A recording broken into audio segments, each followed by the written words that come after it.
Comenzamos aquí un día más el espacio El Bufete Responde, que lo hacemos con la ayuda de nuestro abogado colaborador Miguel Ángel Muñoz. Bienvenido, Miguel Ángel. Hola, muy buenas, ¿qué tal? Hoy hablamos de la patria potestad, que se entiende como los derechos y obligaciones que tienen los padres sobre sus hijos no emancipados. Pero Miguel Ángel, ¿qué es y quién lo ejerce?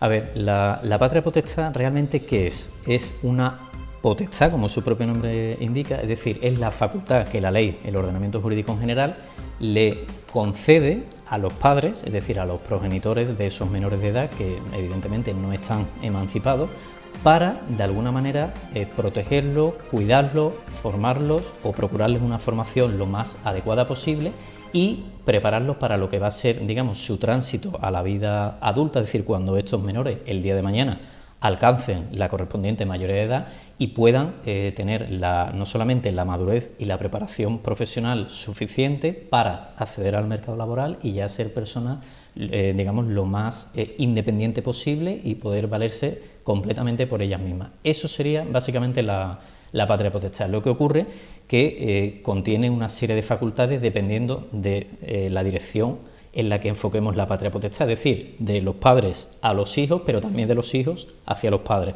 Básicamente, ¿cuál sería? A ver, los padres tendrían el siguiente papel o la siguiente misión. Primero, tienen que tenerlos en su compañía, tienen que educarlos, alimentarlos y procurarles una formación, dice expresamente el Código Civil, integral, es decir, lo más completa posible para que tengan la mayor formación y la mayor preparación dentro de las circunstancias que tenga esa familia en concreto. Pero además también tienen que administrar y representar a los menores mientras que estos no alcancen la mayoría de edad.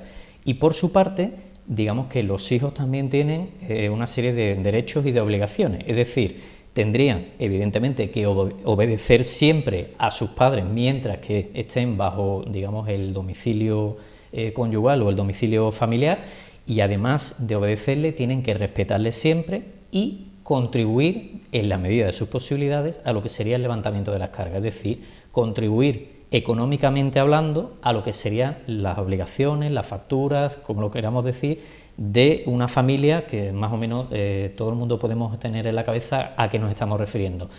Pagar préstamos, recibos, facturas, consumo, etcétera, etcétera, etcétera. Ese sería realmente el concepto y el contenido de la patria potestad. ¿Podemos decir que hoy día los hijos exigen o exigimos mucho a los padres? Bueno, se podría que sí, no y depende. Me explico. ¿Qué quiero decir con ello? Que depende desde el punto de vista del que lo miremos. Si lo vemos desde el punto de vista también que, por ejemplo, ahora mismo la juventud cada vez está más preparada, suele estudiar incluso carreras universitarias, posteriormente no solamente se quedan ahí, sino que van avanzando un paso más en su formación, ya sea con un máster o bien preparan determinadas oposiciones, independientemente de la administración pública a la que nos estamos refiriendo. Si lo vemos desde ese punto de vista, quizás sí, porque evidentemente el nivel de vida sube, cada día es más difícil o más costoso para la familia mantener y evidentemente darle esa oportunidad a sus hijos para que estudien y tengan una formación, pero también es verdad que hay que ver el punto de vista en el que nos queremos centrar, porque si nos paramos a pensar la idea que, bueno, independientemente del contexto social o de la familia a la que estemos haciendo referencia, la patria potestad en la raíz, digamos, de la figura no ha cambiado, es decir, hay unos determinados padres, unos determinados hijos menores que hay que cuidarlos, que hay que protegerlos y que hay que, en la medida de lo posible, darle el mayor futuro posible o bienestar que se le pueda dar. Pero realmente ahí no hay una diferencia, digamos, llamativa o muy grande entre la patria potestad me refiero, la que hicieron nuestros abuelos hacia nuestros padres y nuestros padres hacia nosotros. Por eso digo que sí, no y depende un poco de dónde queramos puntualizar o dónde queremos hacer especial hincapié para matizar en un sentido u otro esa idea, ¿no? O ese contexto. Pero ¿hasta dónde pueden llegar los padres? Porque últimamente vemos mucho más de lo que nos gustaría sí. En los medios de comunicación que hijos denuncian de de hijos a padres simplemente porque por un castigo, por una bofetada puntual. ¿Hasta dónde podemos llegar los padres? Hombre, a ver, la ley lo que permite, y en este caso el Código Civil, evidentemente es que mientras que esos menores estén bajo tu disciplina, vamos a llamarlo así, o tu patria potestad, tienen que obedecerte y respetarte. Pero claro, tenemos que ser también sensatos que los menores van a pasar por varias etapas hasta que alcancen el día de mañana la mayoría de edad. Hay determinadas etapas, y pienso sobre todo en la adolescencia, que es quizá la famosa época de la rebeldía, la que, bueno, pues esos adolescentes contestan muchas veces de una manera desairada a sus padres o se creen que lo saben todo y no escuchan ese sabio consejo que le da el padre, la madre o incluso sus abuelos o algún familiar. A ver, yo ante todo creo que primero tenemos que no perder nunca el sentido común y luego intentar de alguna manera que todos los problemas que subyacen alrededor de una familia, intentar que esa familia nunca se desestructure, se rompa, se quiebra, como lo queramos decir, para intentar que esos menores tengan no solamente una infancia lo más normal posible, sino también de alguna manera que eso les transmita una cierta seguridad, que sepan lo que es la disciplina, lo que cuesta ganarse un determinado jornal, un determinado sueldo o salario al mes, que sepan lo que es respetar a las personas mayores, en lo que es tener educación en el concepto más amplio que nosotros queramos establecerlo, pero claro, ¿qué ocurre? Que muchas veces queremos ya darle un giro a la situación o rizar el rizo, como se suele decir, que ya evidentemente es que roza un poco, no sé si decir, quizás es políticamente incorrecto, pero roza un poco la locura, porque yo recuerdo además recientemente un caso también muy famoso en Almería, donde una madre es denunciada por su propio hijo porque le quita el móvil y posteriormente, una vez que ya se inicia el procedimiento, incluso con una cierta polémica social por la figura del fiscal que quería acusar a la madre, que sí, que no, hasta que el propio juez lo razona diciendo que el motivo por el que realmente esa madre le quita el móvil a su hijo era para que estudiara y cumpliera con los deberes o las tareas que le habían mandado previamente en el colegio o en el instituto en este caso, y de alguna manera bueno, pues tenga lo que tiene que hacer, que no solamente es jugar y divertirse, sino también cumplir con sus obligaciones. Todo el mundo tenemos obligaciones, nos quiera, nos guste, nos disguste, pero tenemos que cumplirlas, y yo creo que en ese sentido, Rocío, tenemos que intentar ser siempre muy flexibles, pero nunca perder ni el sentido común y, por supuesto, cuando se cruza la línea hay que poner las cosas en su sitio, porque entonces si rompemos ese orden, ese mínimo que es imprescindible para que la convivencia sea lo más pacífica y lo más normal posible, creo que estaríamos entrando en un camino bastante peligroso y que puede tener consecuencias no solamente ahora, a corto o medio, sino también a largo plazo. Miguel Ángel, ¿y hasta dónde llega el papel de los abuelos? Esos abuelos que quieren ver a sus nietos, pero la madre o el padre por un divorcio no quiere que los vea. Es muy habitual y desgraciadamente es una realidad que no podemos negar ni obviar. Muchos abuelos se están viendo envueltos en esta desagradable tesitura y claro, por un lado están enfrentados a lo mejor con su propio hijo o con su nuera, y de alguna manera no quieren tampoco cruzar esa línea roja, pero claro, quieren ver también a sus nietos, tienen derecho a verlos. ¿Qué ocurre? Que en muchos casos nos llegan a los despachos de abogados con este problema, personas mayores, abuelos que no pueden disfrutar desgraciadamente de sus nietos.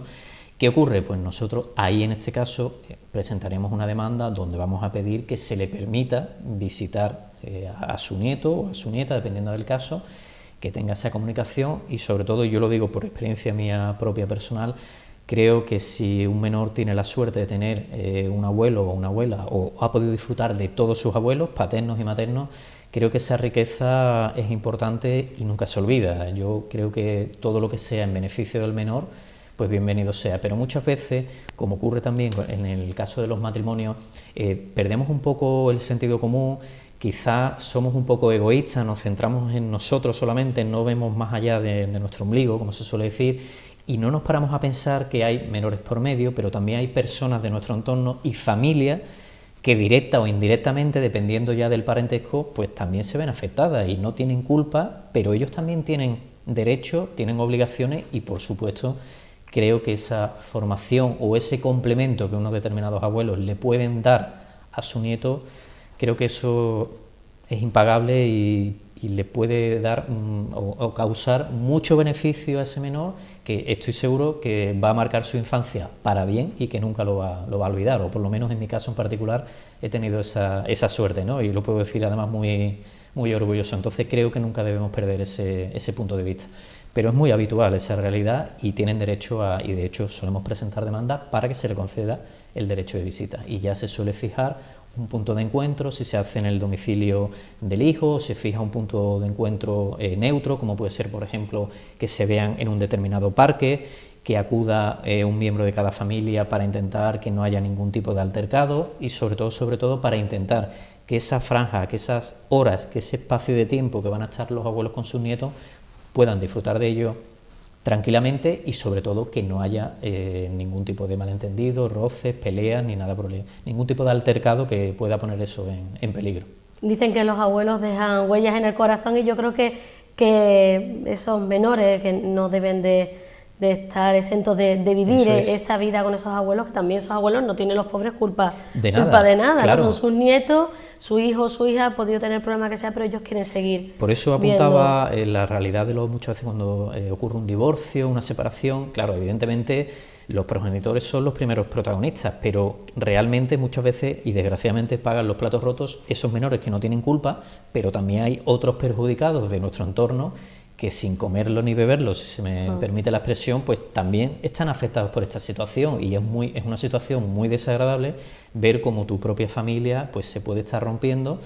Tú tampoco puedes ejercer de abuelo, pero ves que también tu hijo tiene un problema a nivel sentimental con su antigua mujer o que se ha roto incluso ya ese matrimonio. Entonces, claro, es un panorama muy desagradable, muy complejo, pero que tenemos que ser también conscientes que tenemos que tomar medidas para todas las direcciones para intentar que todo el mundo volvamos a un cierto orden y no sea una situación absolutamente caótica que se nos vaya de las manos, como es lógico.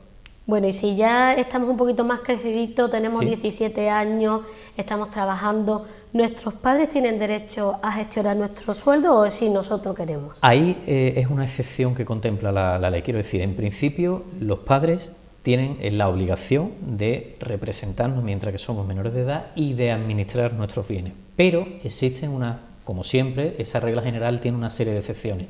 Y en ese caso, apuntabas que tenía 17 años, si no te he escuchado mal, Rocío. Está ahí en la barrera. Claro, está muy cerca de alcanzar la mayoría de edad, pero todavía no lo es. Entonces, ¿qué ocurre? Que ese rendimiento, ese sueldo, esa nómina que él ha conseguido con su propio sudor, con su esfuerzo, pues evidentemente él tiene derecho a administrarlo como él considere más oportuno, ya tiene una suficiente madurez como para saber exactamente lo que tiene que hacer, o debería al menos tenerla, y por tanto en principio los padres no se pueden meter en eso. Ahora bien, tampoco estaría de más que escuche ese consejo que seguramente le van a dar los padres y estoy seguro que será muy bueno para sus intereses o que le pueda dar algún primo, algún tío, sus abuelos, retomando esta figura, es decir, que por el hecho de que yo lo pueda administrar tampoco tengo que ser totalmente inflexible y ya olvidarme de todo lo demás. Ojo con eso que tampoco debemos nunca olvidarlo, pero puede hacerlo. ¿Y qué pasa, Miguel Ángel, con la mala gestión de nuestro patrimonio por parte de nuestros padres? Bueno, pues en ese caso se le podría, aparte de pedirle una explicación, se le puede exigir responsabilidades a los padres por la mala gestión del patrimonio o la mala representación o administración de los bienes que hayan hecho durante todos esos años hasta que este menor ya cumple la mayoría de edad. Es decir, al igual, y pongo un ejemplo que no tiene nada que ver, pero para que se entienda la idea, al igual que si una determinada empresa, una sociedad, el administrador lleva las cuentas de una manera totalmente desorganizada, poniendo en peligro incluso el propio patrimonio de la empresa, lo normal es tomar algún tipo de medida contra este administrador. Pues algo similar, salvando las distancias evidentemente entre una realidad y la otra, es lo que sería en este caso. ¿Quién? Pues precisamente ese menor que ahora ha alcanzado la mayoría de edad y quiere o considera que la gestión o la administración que han hecho sus padres no es la que debería haber sido y evidentemente pues le exige responsabilidades y en este caso tiene perfecto derecho para hacerlo, pero ojo, dentro de un determinado plazo. La ley establece un plazo de 3 años para exigir esa responsabilidad y evidentemente pues los padres tendrán que rendir cuenta, explicar su gestión, si está bien, no está bien realizada, por qué no está bien realizada y sobre todo intentar tomar todas las medidas que sean necesarias para proteger ese patrimonio de ese menor que ya ha alcanzado la mayoría de edad. Ponemos otro ejemplo, si te parece. Claro. Tenemos 16 años, pero nuestra relación con nuestros padres es muy conflictiva y hace muy duro el día a día. ¿Qué podemos hacer al respecto? Bueno, ahí se podrían hacer varias cosas, dependiendo ya también de las circunstancias del caso concreto. ¿Qué quiero decir con ello? A ver, ese menor tiene 16 años, pero podría hacer una primera opción, podría ser esperar un poco, que no le queda mucho, es decir, 2 años más, y ya una vez que alcance la mayoría de edad, que él tome las decisiones que considere oportuno, sobre todo si a lo mejor va a estudiar incluso fuera ya de su ciudad, pues bueno, quizá va a entrar en otra etapa y podría ser una primera solución, es decir, yo ya soy mayor de edad, me reúno con mis padres, se lo explico y voy a tomar o decido irme de mi casa y vivir ya en otro sitio, en otra parte completamente distinta. Podría ser una primera opción. Una segunda opción podría emanciparse, pero en este caso tendría que tener la autorización o el permiso o el visto bueno, vamos a llamarlo así, de sus padres. O incluso, pero claro, habría que ver ya, bajar un poco a la realidad del caso en concreto, se podría también solicitar la emancipación, pero a la autoridad judicial. ¿Qué ocurre? Que en determinados casos la ley contempla que siempre y cuando tenga 16 años y evidentemente el juez va a llamar o va a escuchar, va a oír a los padres de ese menor para ver si se aprueba o no esa emancipación. ¿Cuáles serían estos supuestos? Bueno, pueden ser bastante variados. Por ejemplo, que los padres vivan separados, que uno de ellos vaya a contraer matrimonio con una persona ya distinta que no es el progenitor de ese menor, o incluso que haya algún tipo de enfermedad o algún tipo de circunstancia que impida de una manera, me refiero, grave, sustancial, lo que sería el ejercicio de la patria potestad. Por ejemplo, vamos a pensar que mi padre enferma, tiene una enfermedad bastante grave, que ya sufre un determinado deterioro, que es progresiva, que no va a mejorar desgraciadamente, que requiere ciertos cuidados, una atención prácticamente ya casi personalizada y todo el día pendiente de él. Pueden ser casos muy extremos, pero que de alguna manera pueden poner en peligro el correcto ejercicio de la patria potestad. Y esa quizá podría ser una tercera solución para tratar este contexto o esta realidad tan complicada que tiene ese ambiente, digamos, que tiene tan difícil o que le hacen tan complicada la convivencia a este menor de edad. Y si hablamos de, Miguel Ángel, de custodia compartida, ¿Sí? ¿Quién tiene la responsabilidad de imponerla? A ver, en última instancia, y yo creo que los espectadores ya estarán pensando en esa figura, va a ser el juez. Lo que ocurre es que es una figura que está en auge en los últimos tiempos y que ha sufrido también una cierta modificación, me refiero. Hace unos años, para acordar la custodia compartida, era necesario un previo informe del Ministerio Fiscal. Ojo, no nos podemos perder de vista o olvidarnos de un detalle importante. Normalmente estamos hablando siempre de menores. Siempre que haya menores va a estar o va a intervenir el Ministerio Fiscal, el Ministerio Público, para proteger, tutelar, garantizar los derechos de ese menor. Pero antes era necesario contar con el informe favorable del Ministerio Fiscal. Posteriormente se modificó el Código Civil y ya no es necesario, de manera que el juez lo que va a hacer es ponderar las circunstancias de cada caso en concreto para determinar si es la medida más idónea para el menor. ¿Por qué lo digo? Porque evidentemente siempre se va a tomar la decisión correspondiente en beneficio o en pro de los intereses de ese menor. Entonces habrá que sopesar si otorgarle la custodia a uno de los progenitores o bien que haya una auténtica custodia compartida. La custodia compartida realmente, ¿qué es? Y ya, si me lo permite, Rocío, lo explicamos. Básicamente es una figura en la que ambos progenitores van a contribuir exactamente igual a lo que sería el sostenimiento, la educación y la formación y el cuidado en general de esos hijos que tienen en común como consecuencia de ese matrimonio, de esa relación sentimental que hayan tenido durante una serie de años. Y a mí, en mi caso en particular, si me lo permiten además los espectadores, yo soy muy pro custodia compartida, porque creo que tiene una serie de ventajas que no tiene la otra situación o el típico caso en el que la mayoría de los casos se le ha dado la custodia a la madre, el padre tiene el derecho de visitas, normalmente 2 días a la semana y fines de semana alternos, pero creo que el grado de implicación es mucho mayor en la custodia compartida y eso redunda en beneficio precisamente de los menores, que es lo que tenemos que proteger e intentar siempre focalizar todo en beneficio de ellos. Pues vamos a pasar, si te parece bien, a la parte en la que nuestros seguidores forman parte de nuestro programa. Tenemos las preguntas de Teresa y de Carmen con respecto al tema a tratar de hoy. Ellas quisieron hacer esta pregunta y la han formulado en el correo info@munozdelgadoabogados.com, Muñoz sin la ñ, tenemos ahí el problema de la ñ, info@munozdelgadoabogados.com. Allí, a ese correo, pueden realizar la pregunta de la semana que viene, que vamos a hablar sobre albaceas, que es aquel a quien compete por derecho cumplir la voluntad del testador. Damos respuesta a las preguntas de esta semana. Teresa nos preguntaba, ¿puede una madre renunciar a la patria potestad?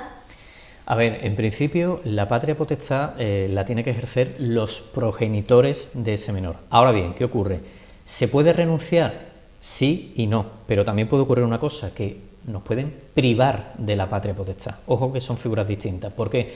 Porque en muchas ocasiones, si a lo mejor uno de los progenitores, Dios no lo quiera, pero desgraciadamente tiene una grave enfermedad, no está en sus facultades o no tiene las facultades físicas o mentales o ambas para ejercer la patria potestad, quizá la mejor solución sea que sea ejercida totalmente por el otro progenitor en beneficio del menor. Pero también puede ocurrir que en casos quizá un poco más extremos, bien porque los progenitores no saben ejercer correctamente la patria potestad, pueden ser privados de la misma en virtud de una sentencia judicial. Es decir, la autoridad judicial, el juez competente, considera que no está ejerciendo de padre o madre como debería y le priva de la patria potestad. En ese caso va a ser ejercido por el otro, estoy presuponiendo que está vivo, que está perfectamente pleno, consciente, con todas sus facultades totalmente completas para poder desempeñar esa labor o esa tarea de la patria potestad. Entonces pueden darse todas esas figuras.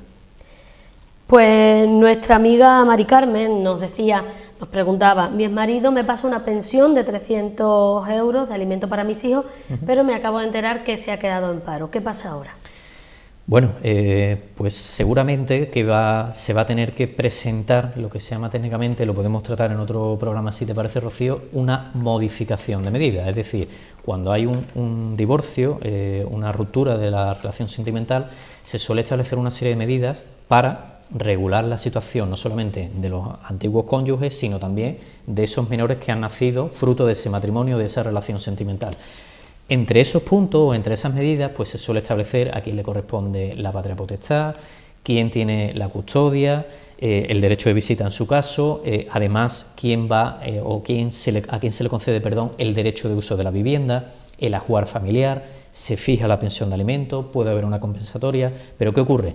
Si efectivamente su antigua pareja o su exmarido ya está en paro, pues seguramente va a tener muchas más dificultades para poder afrontar el pago de la pensión de alimentos y es muy habitual que muchos padres pidan una modificación de medidas que a lo mejor el único punto a tratar o a debatir o a discutir es ese, es decir, es como decirle al juez, mire señoría, me he quedado en paro, no tengo la misma capacidad económica que antes, pongo un ejemplo quizá con números, si yo antes cobraba, por decir una cifra, 1.500 euros y ahora estoy en paro y cobro 700, pues quizá mi capacidad de respuesta evidentemente no va a ser la misma que antes y se presente esa modificación de medida para intentar fijar una nueva cuantía en el concepto de la pensión de alimentos. A ver, ya aprovecho y lo voy a explicar también.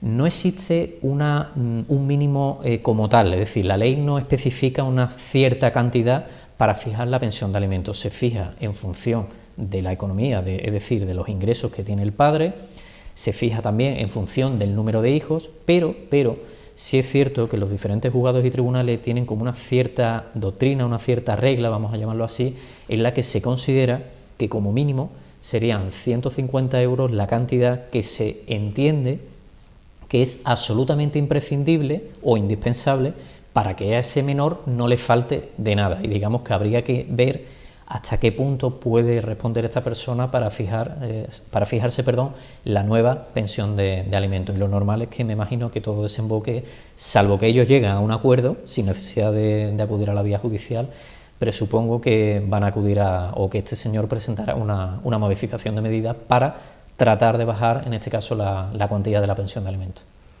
La última pregunta te la voy a hacer yo, Miguel Ángel, porque todo esto que hemos hablado sobre la patria potestad, ¿afecta igualmente cuando tenemos un hijo minusválido y cumple los 18 años?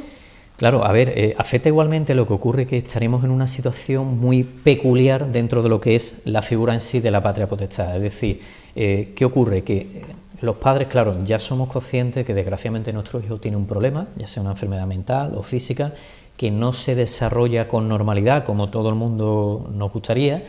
¿Y qué ocurre? Que cuando adquiera este menor, a pesar de su discapacidad o de sus dificultades, como lo queramos decir, cuando alcance la mayoría de edad, digamos que esa patria potestad se va a ver como prorrogada, como ampliada en el tiempo, porque evidentemente somos conscientes que no se va a poder regir por sí sola o por sí solo esta persona. Es decir, no tiene o bien sus facultades mentales lo suficientemente desarrolladas para saber discernir, tomar decisiones, saber lo que es bueno, lo que le perjudica, qué es lo que más le conviene a él, incluso para administrar sus bienes, su patrimonio, y por tanto habrá que de alguna manera modificar esa situación para que ese menor no quede, que ya ha adquirido la mayoría de edad, no quede desvalido, no quede desprotegido, desamparado, como lo queramos decir, y por tanto lo que se suele hacer es que se va a prorrogar esa patria potestad y por tanto digamos que los padres van a seguir cumpliendo su misma misión, su mismo papel que han estado ejerciendo hasta este momento y que desgraciadamente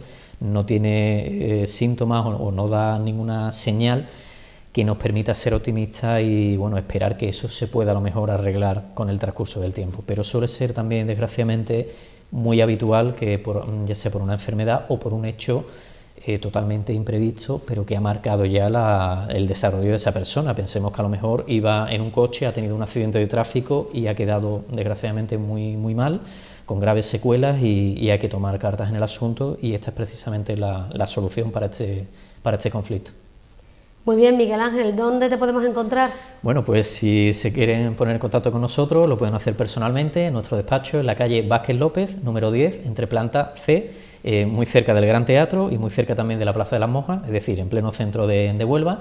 Pueden contactar con nosotros también en el teléfono 678 21 53 62 o bien, como tú apuntabas, Rocío, hace unos minutos, en el correo electrónico info@munozdelgadoabogados.com, que recuerden los espectadores que la ñ no se puede poner en los correos electrónicos, por eso es munozdelgadoabogados.com, info@munozdelgadoabogados.com. Pues muchísimas gracias, Miguel Ángel, como siempre. La próxima semana trataremos el programa nuestro tratará sobre albaceas. Miguel Ángel nos explicará con sus ejemplos de manera de que todos lo podamos entender como hace siempre. La verdad que es una figura muy interesante pero muy desconocida y creo que les va a gustar a los espectadores o espero que les guste el programa. Muy bien, gracias Miguel Ángel y gracias a ustedes por su atención. Nos vemos en otro espacio del Bufete Responde.